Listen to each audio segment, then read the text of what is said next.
இன்னைக்கு நான் நம்முடைய முதலமைச்சருக்கு நான் சொல்றேன், இன்னைக்கு போலீஸ் துறை உங்களுடைய கையில தான் இருக்குது. நீங்க வந்து ஒரு ஹோம் மினிஸ்டர்.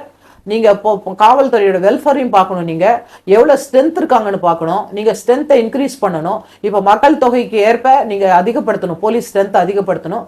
அதே மாதிரி ஸ்ட்ரென்த்தை இன்க்ரீஸ் பண்ணுங்க, போலீஸ் ஸ்ட்ரென்த்தை இன்க்ரீஸ் பண்ணுங்க.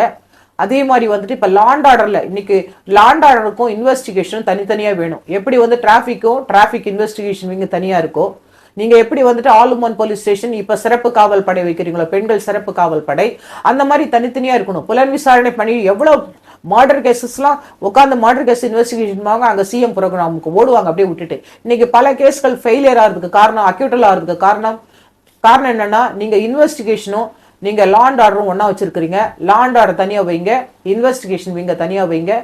நின்ன சிறப்பா வந்து புலன் விசாரணை பண்ணுவாங்க. ஏன்னா சிபிஐ, சிபிசிஐடி இவங்கெல்லாம் சிறப்பா இன்வெஸ்டிகேஷன் பண்றதுக்கு எக்ஸ்க்ளூசிவ் அவங்க, அதுதான் வேலை அவங்களுக்கு. அதனால நீங்க ஒரு புலன் விசாரணை பண்ணும்போது இடையில வந்துட்டு ஒவ்வொரு வேலை வரும்பொழுது அவங்களால பண்ணவே முடியாது.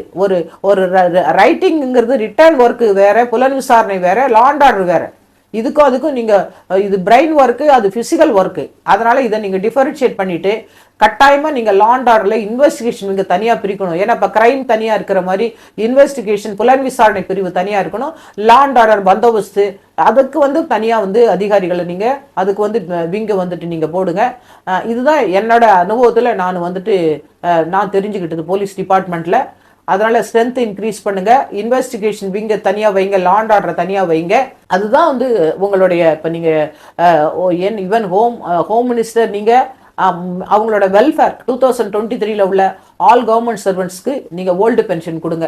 இதை கொடுத்துட்டீங்கன்னாலே அவங்க வந்து கட்டாயம் வந்துட்டு அவங்க ஃபேமிலியும் உங்களை வாழ்த்துவாங்க. இந்த ஆட்சி வந்துட்டு நிலையான ஆட்சி, நிரந்தரமான ஆட்சியா இருக்கணும்னு நான் கடவுளை ஆண்டவரை பிரார்த்திக்கிறேன். நன்றி, வணக்கம்.